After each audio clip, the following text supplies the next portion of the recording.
घरी एकदम सोप्या पद्धतीने आईस कँडीज कशी बनवली जातात ते आज आपण कविताच किचन मराठीमध्ये बघणार आहोत.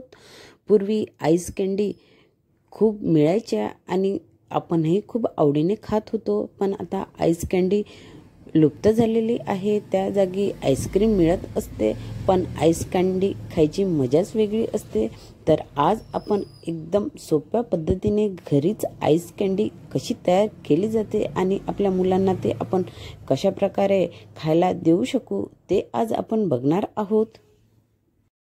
आपल्या मुलांना आईस कँडी जर आपल्याला खाऊ घालायची असेल तर ते आपण एकदम सोप्या पद्धतीने घरीच तयार करू शकतो.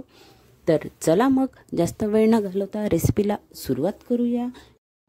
फ्रेंड्स, व्हिडिओ पूर्ण बघण्याआधी अजून तुम्ही कविताच किचन मराठी या यूट्यूब चॅनलला सबस्क्राईब केला नसेल तर नक्की सबस्क्राईब करा. सोबतच माझ्या फेसबुक पेजला सुद्धा फॉलो करा.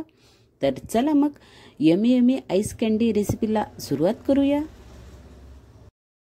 नमस्कार मंडळी, कविताच किचन मराठीमध्ये आपले स्वागत आहे. आज आपण पूर्वी मिळत असलेल्या आईस कँडी बनवणार आहोत. तर चला मग रेसिपीला सुरुवात करूया. फ्रेंड्स, इथे मी आईस कँडी मोल्ड घेतलेले आहे.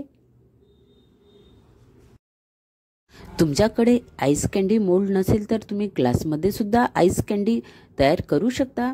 तर चला मग आईस कँडी बनवण्यासाठी सर्वात आधी मी इथे एक पातेलं घेतलेलं आहे. आईस कँडी बनवण्याकरता इथे मी 1.5 ग्लास पाणी घेत आहे. आईस कँडी बनवायला एकदम सोपी आहे. मोजक्याच साहित्यापासून आपण घरीच आईस कँडी एकदम सोप्या पद्धतीने आणि वेगवेगळ्या फ्लेवरमध्ये तयार करू शकतो.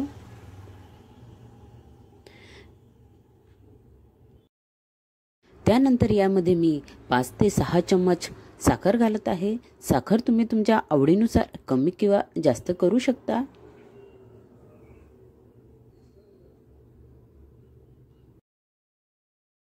त्यानंतर यामध्ये मी थोडा फूड कलर घालत आहे. तुम्ही फूड कलर ऐवजी लिंबाचा रस सुद्धा यामध्ये यूज करू शकता. त्यानंतर हे मिश्रण छान चमच्याने मिक्स करून घेऊया. जोपर्यंत साखर विरघळत नाही तोपर्यंत आपल्याला हे पाणी असेच ढवळून घ्यायचे आहे. साखर छान पाण्यामध्ये मिक्स झालेली आहे. तुम्ही बघू शकता, ज्याप्रमाणे आपण सरबत करत असतो त्याचप्रमाणे आपल्याला हे सुद्धा प्रीमिक्स तयार करून घ्यायचे आहे आईस कँडीचे.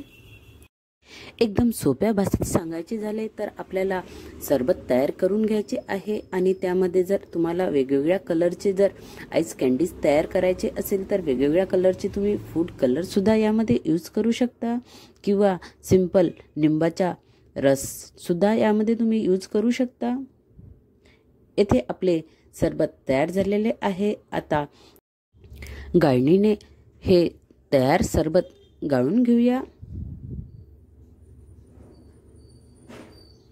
भरपूरदा साखरेमध्ये काही ना काही कचरा राहत असतो, त्यामुळे सरबत गाळणे खूप गरजेचे आहे. अशा प्रकारे आपण आईस कँडीचे सरबत गाळून घेतलेले आहे. तयार केलेले सरबत आपण आता आईस कँडी मोल्डमध्ये टाकून घेऊया. अशा प्रकारे तुम्ही वेगवेगळ्या फ्लेवरचे आईस कँडी तयार करू शकता. एकदम सोप्या पद्धतीने आपण घरीच आईस कँडीज तयार करू शकतो. अजिबात वेळ लागत नाही. फक्त 2 मिनिटांमध्ये आईस कँडीचे सरबत आपले घरी तयार होते. येथे मी सर्व मोल्डमध्ये आईस कँडी करिता सरबत टाकलेले आहे. तुम्ही बघू शकता, अशा प्रकारे आपल्याला मोल्डमध्ये सरबत भरून घ्यायचे आहे आणि त्यानंतर यावरती झाकण पॅक करून घेऊया. अशाच प्रकारे मी दुसऱ्या मोल्डमध्ये सुद्धा आईस कँडी करता सरबत टाकलेले आहे. तुम्ही बघू शकता, एकदम सोप्या पद्धतीने आईस कँडी आपण आज कविताच किचन मराठीमध्ये बनवणार आहोत. अशा प्रकारे इथे मी दुसरे मोल्ड सुद्धा भरून घेतलेले आहे आणि ते सुद्धा आपण छान पॅक करून घेऊया. तयार आईस कँडीचे मोल्ड आपण आता फ्रीजमध्ये ठेवून घेऊया.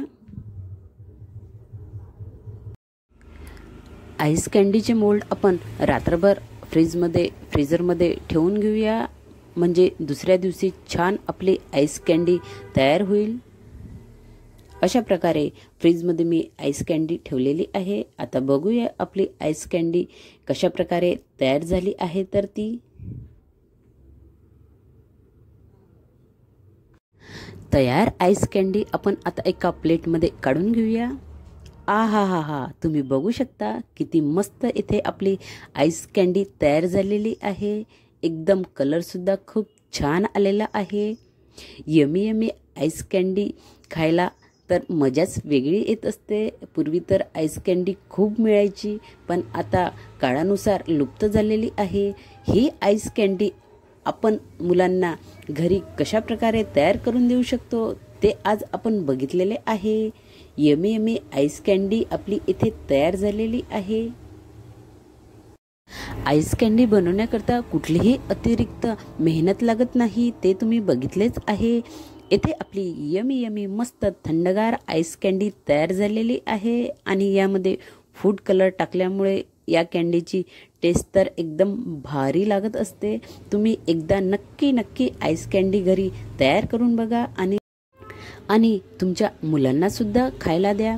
Yummy yummy ice candy recipe तुम्हाला कशी वाटली ते नक्की कमेंट्समध्ये कळवायला विसरू नका। आणि अजून कविताच किचन मराठी या यूट्यूब चॅनलला सबस्क्राईब केलं नसेल तर नक्की सबस्क्राईब करा। व्हिडिओ आवडल्यास लाईक करा, सबस्क्राईब करा, शेअर करा आणि असेच माझे नवनवीन व्हिडिओ बघत राहा। थँक्यू।